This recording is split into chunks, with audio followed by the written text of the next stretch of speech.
De acordo com o escritor Bruce Kasanoff, a intuição é uma forma elevada de inteligência.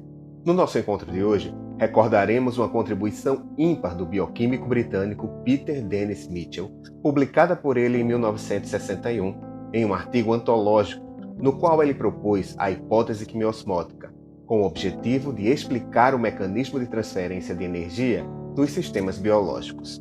Esse trabalho foi a principal justificativa da Real Academia de Ciências da Suécia para conceder a Peter Mitchell o Prêmio Nobel de Química de 1978.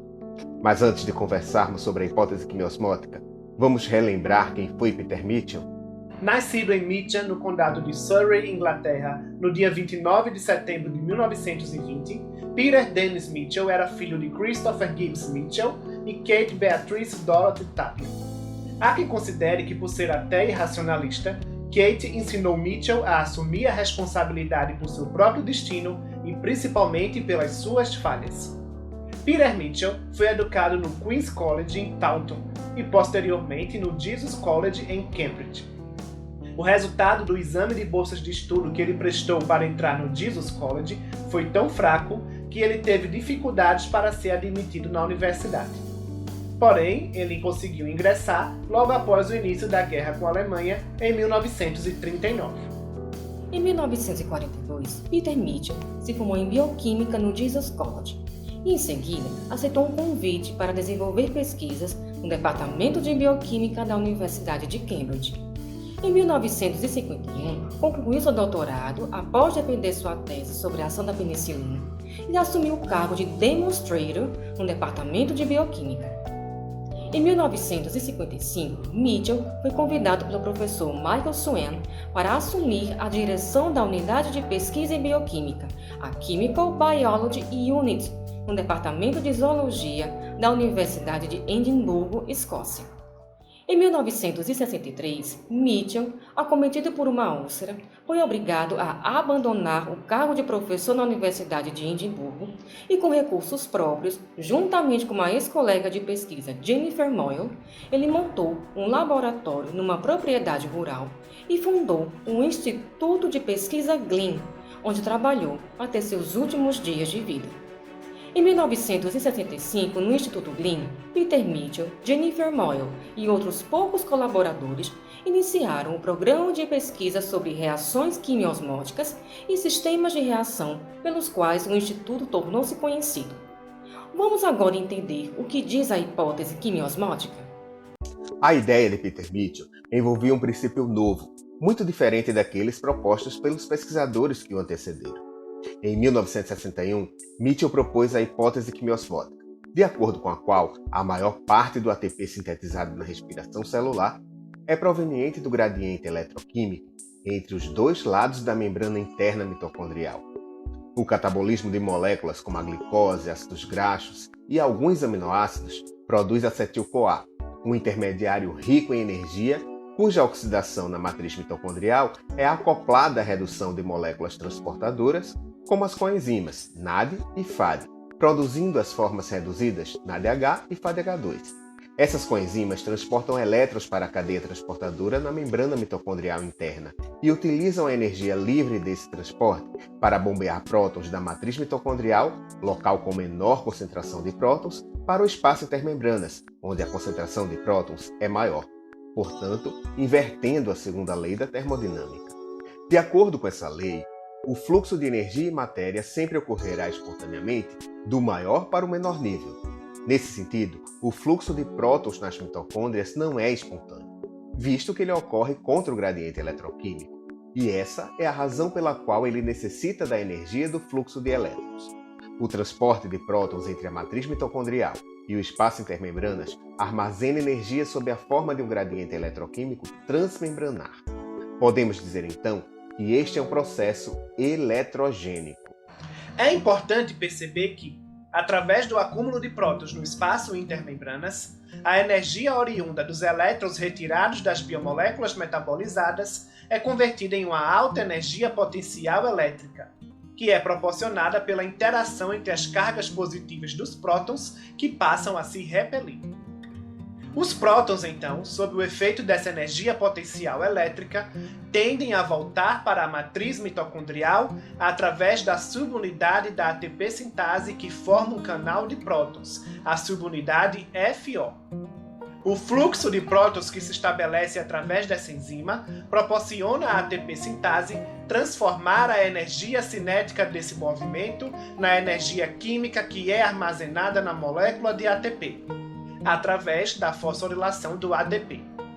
Os elétrons e prótons que passam através do último transportador da cadeia são adicionados ao oxigênio, o aceptor final de elétrons, formando água na respiração aeróbica. Em resumo, a quimiosmose referida na hipótese de Mitchell corresponde à difusão de íons através de uma membrana permeável e seletiva e refere-se de modo específico à produção de ATP utilizando o movimento de íons hidrogênio, os prótons, através da membrana interna da mitocôndria durante a respiração celular. A produção de ATP por quimiosmose ocorre nos cloroplastos e nas mitocôndrias, bem como na maior parte das bactérias e arcaia. Você já se perguntou por que é necessária tanta energia para produzir ATP a partir de ADP e fosfato inorgânico? Para responder essa pergunta, vamos lembrar que o ADP possui cargas negativas. Portanto, fosforilar o ADP a ATP significa adicionar mais carga negativa à molécula. Considerando a força elétrica de repulsão entre as cargas negativas que serão aproximadas e unidas em ligação covalente, entendemos que este é um processo que necessita da adição de um alto conteúdo de energia para ocorrer. Nesse mesmo sentido, ao observar as ligações fosfato de alta energia no ATP, podemos perceber a nuvem de cargas negativas representadas pelos elétrons nos 3 fosfatos do ATP. Essas cargas interagem através de forças de repulsão relacionadas a um alto conteúdo de energia potencial elétrica.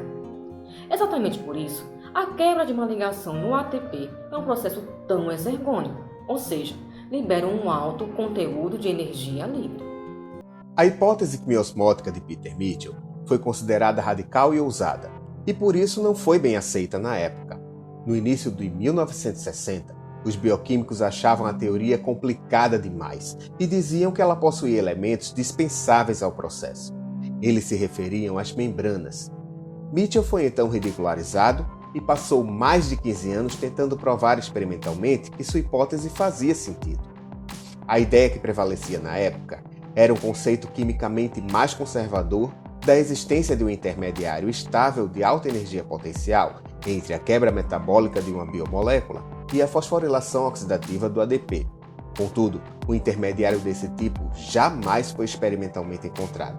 E aliado a isso, os indícios apontando para a existência do bombeamento de prótons pelos complexos proteicos da cadeia transportadora de elétrons se acumularam incessantemente, de modo que a hipótese visionária de Mitchell não podia mais ser ignorada.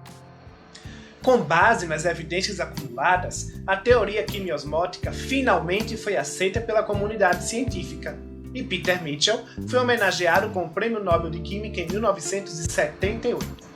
No dia 10 de abril de 1992, Mitchell faleceu vítima de câncer, deixando seu legado incomensurável à ciência.